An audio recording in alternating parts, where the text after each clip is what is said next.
Hey guys, if you're a Pyromancer looking for a build to run in Outriders, most of what you're going to find is someone using a 3-piece Ikari set. This can be frustrating because when you're trying to climb up the challenge to your expeditions, you will not have the luxury of having a 3-piece Ikari set. This in essence is one of the many reasons players leave Outriders out of frustration, because on the surface, it seems like having a 3-piece legendary is mandatory to enjoy the game. I know the game is in a bad place, so let's stop kidding ourselves, but if you still want to play the game, stick around and I will show you a solo budget anomaly build that will help you climb up this CT grind with no problems, and eventually you will be able to obtain those 3-piece Ikari sets. So let's do this.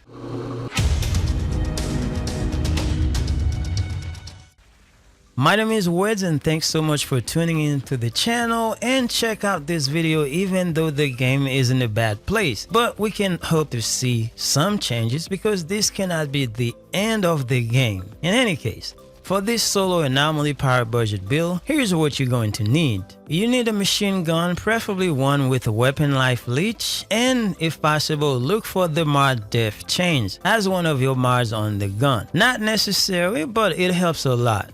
Def Change is a very powerful tier 2 mod. Also, change your machine gun variant to the suppressing variant. While it does a little less damage than the standard variant, it gives you 150 rounds to melt the enemies. The funny thing is, you don't have to aim, just hip fire that bad boy whenever there's a lot of enemies around you. And even if you miss, it will burn the enemies because of volcanic rounds. You don't believe me? Well, let me show you what this skill says and you'll understand why this skill is so powerful on anomaly build. The skill reads, fill your current weapon's magazine with bullets that will ignite the air around enemies and inflict burn onto them, even if the bullet misses. If the bullet hits, it causes skill damage, ignoring armor and piercing the target, damaging others behind them. The skill lasts until you reload or switch weapons. You see that? Now, the last part explains that when you switch weapon, you will lose the volcanic rounds. This means you don't want to switch guns to use tricks like Morning Winds or Shadow Comets that everybody else is always using for the anomaly build. You only need one gun, and that's the machine gun. Now, if you have a Def Shield,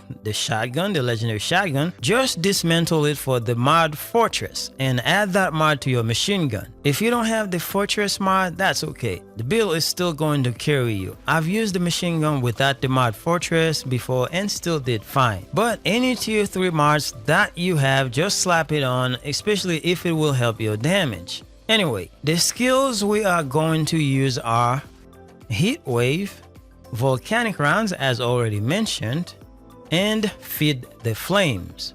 Now take a look at the class tree, take a picture of it so you can emulate the setup that I'm running. Trust me, this works really well for what we're trying to achieve here, which is climbing up to CT15 and grind those Ikari set or whatever legendaries you need for your enjoyment. That said, on screen is a list of all the mods I've used for this build, then a screenshot of all the gear pieces for your convenience. Now, the stats you should prioritize for this build are anomaly power and cooldown reduction. Then you can have a mix of skill life leech and status power. But as long as you have anomaly power and cooldown reduction, you are good to go. Now here's the thing. Again, if you have any tier 3 mods, just use them. For instance, Captain Hunter is a very popular mod and easy to obtain from monster hunts.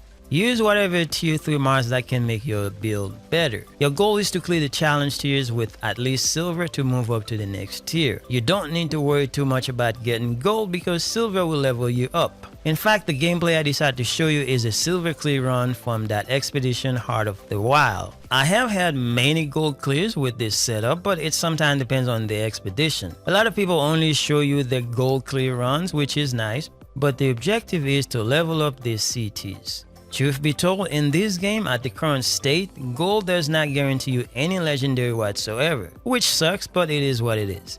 Now, if you're wondering why I chose the skills that I chose, it's simply because I've tried many other setups amongst all the skills, and this has been the most consistent for me, and I think it might be for you as well once you give it a try. Volcanic rounds are really powerful at melting enemy's shield. And with a machine gun with 150 rounds, it's easy to keep up the volcanic rounds and never have to reload. One of the reasons you're able to keep volcanic rounds up all the time is the combination of this tier 1 mod called bullet absorption and the skill Feed the Flames. Feed the Flames accomplishes many things for this build. It keeps you alive by replenishing your health every time you use it. It deals a big chunk of damage to the enemies you hit, in my case like 25,143 base damage. It freezes the enemy with ash status, stopping them from attacking you, and allows you the opportunity to burn them with your heat waves, then melt them with your volcanic rounds. It is one skill that keeps me alive because I'm not using any defensive mod for this build. Although you can swap some things around if you so choose, but I didn't need to use any defensive mods. Also, if you want to make Feed the Flames more powerful, add the tier 3 mod called Flame Grasper, which you can find from the legendary skirt Waistcloth of the Reforged. You can find this legendary by doing monster hunts for Noir in Trench Town. This tier 3 mod adds more ammo to your magazine, thereby making it easy to keep your volcanic rounds up all the time. It's not necessary, but if you can get it, just do it. Also, another thing to keep in mind is that you can modify the build to your liking.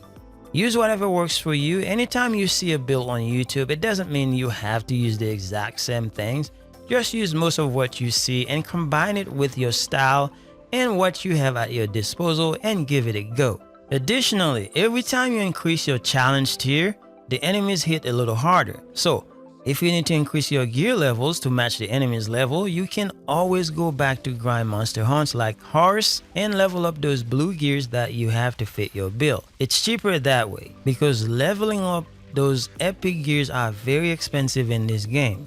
I think that is all I have to show for the build. I will show you gameplay of the last part of my clear for Heart of the Wild expedition when I leveled up to CT13. Again, it's a silver clear run just to show you that you don't need gold when you're climbing up these CTs. Anyway, I hope this helps and I hope you give this solo budget build a try. If you enjoyed this video, please leave a like, comment or subscribe. I will be most appreciative. Thanks for watching. See you guys later.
Juno, I found the pod, and the beast responsible for your missing people.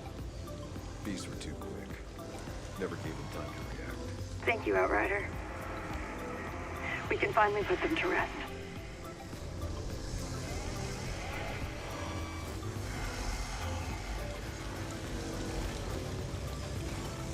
Outrider detected.